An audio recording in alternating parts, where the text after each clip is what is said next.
The revenue bond program, at the end of the day, it's cheap money. It's a financing tool.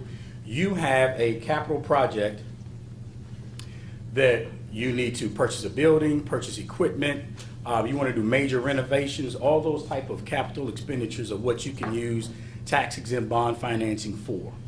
If you're a 501c3, you can be located anywhere in the city and there's no cap on the amount of tax-exempt bond financing you can receive. If you're a for-profit entity, you need to be in what is called a primary enterprise zone, and your cap is at $15 million. And again, that's for capital expenditures. We've had situations where a particular 501c3 decided to go the enterprise zone route. We're getting into some technical areas here, but they had space that they wanted to lease out to entities that were unlike themselves, so they decided to use the enterprise zone route to capture those particular revenues from those entities. Now, our process usually takes, we'll say, about 90 to 120 days. We're going to get your application into our office. We're going to review it for 2 or 3 days just to make sure it's as complete as possible. And then we're going to get it out to the agencies that need to review it: DCRA, Office of Planning, Office of Tax and Revenue, Department of Employment Services, the local business development office. We give them approximately 2 weeks to get back to us with an approval. Once we receive that, we're going to take your resolution that is talking about your particular project and the amount of tax-exempt bonds you're seeking. Take that to our legislative office, and we're going to have a meeting in front of, well, actually a hearing in front of Jack Evans Committee, which is the Finance and Revenue Committee. Once we have that hearing, we're looking to have your transaction voted on that following first Tuesday by the council. It just needs one reading. It's done by resolution. So just giving you an example, if we received your application at the beginning of April, if we can get our approvals back by, let's say, in 2 weeks, we'll transmit your resolution by the end of the 3rd or 4th week of April. We'll have a hearing at Jack Evans Committee in the middle of May, and it can get voted on the first Tuesday in June. Once that happens, you have that resolution. Now we're looking to close. You bring your own bank to the table. We have several entities that have done these transactions in the city. Most of the banking institutions have done enterprise zone bond deals and/or 501c3 revenue bond deals in the area. Just to give you an idea, I mean, you can see in 2008, we actually issued over $852 million in tax-exempt bond financing. You see all the different types of transactions there, from small 501c3s to larger 501c3s in the city. 2009. You had the recession, things slowed down a little bit, so we're at a little over 420 million. You'll see Georgetown University. Many of the universities in the city have taken advantage of this particular program. And in FY 2010, we did just over almost 430 million in tax-exempt bond transactions, and you're seeing a small entity that you may see up there is a Sports Collaborative. That's an example of an enterprise zone transaction that was done. In many cases, the minimum amount is probably about $2 million, okay?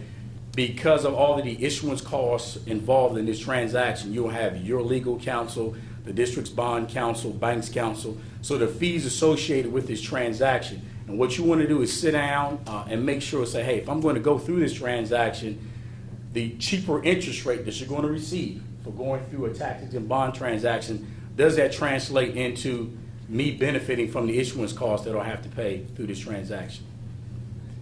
This is one which is called a manufacturing deal. This is 1329 Kenilworth Avenue. Exactly what it is, it's a Dunkin' Donut bakery. They qualified as a manufacturer. If you do, you can be located anywhere in the city. We have a few manufacturers that are trying to come through our program as we speak. NJ Hotel is an example of a enterprise zone transaction, and that one is right over near the baseball stadium. Kennedy Center, a larger 501c3. Georgetown University has taken full advantage of using this particular program over the years, to the tune of about a combination of new money and refunding of old bonds, probably about $2 billion. Sibley Memorial Hospital. This is another 501c3 that's taken advantage of American Society of Hematology. National Academy of Sciences, which is just down. E.L. Haynes, public charter schools. We've issued close to $260 million in tax-exempt bond financing to public charter schools as well. Brookings Institute Children's Hospital is taking advantage. As you can see, a $250 million transaction. And this here is what your transaction will look like once we've closed it and everything's been done. These large binders here that we have to carry with us wherever we go. We just moved from being at 2025 M Street down to 1100 4th Street Southwest, and all of these bond deals had to come with us. So this will have all the information that it took to close your bond deal. If at any point in time you would like to come down and sit down and take a look at some of this information, and it's funny, but actually we do have some potential borrowers that will come down and try to take a look at a organization or a transaction that's like them or about their size, and just getting an idea of what it's going to take for them to move through this transaction. As I said, you've seen, and just to go back, you see all of these different organizations. It is not that hard of a transaction. My predecessor, Michael Hodge, streamlined this a few years ago, and it is not that hard of a transaction. What you want to do first is make sure you have a great team. Your legal counsel, whoever your underwriter is going to be, make sure you have a great team to get started. We're going to ask you to come in and have what we call a pre-application meeting, just to make sure that your transaction meets the basic requirements for a revenue bond issuance. Once that happens, your team is very important in getting you, one, through this process in a timely manner, and will save you plenty of money down the line. I'll be here for questions, and again, if anything specific that you want to talk about, you can always contact our office.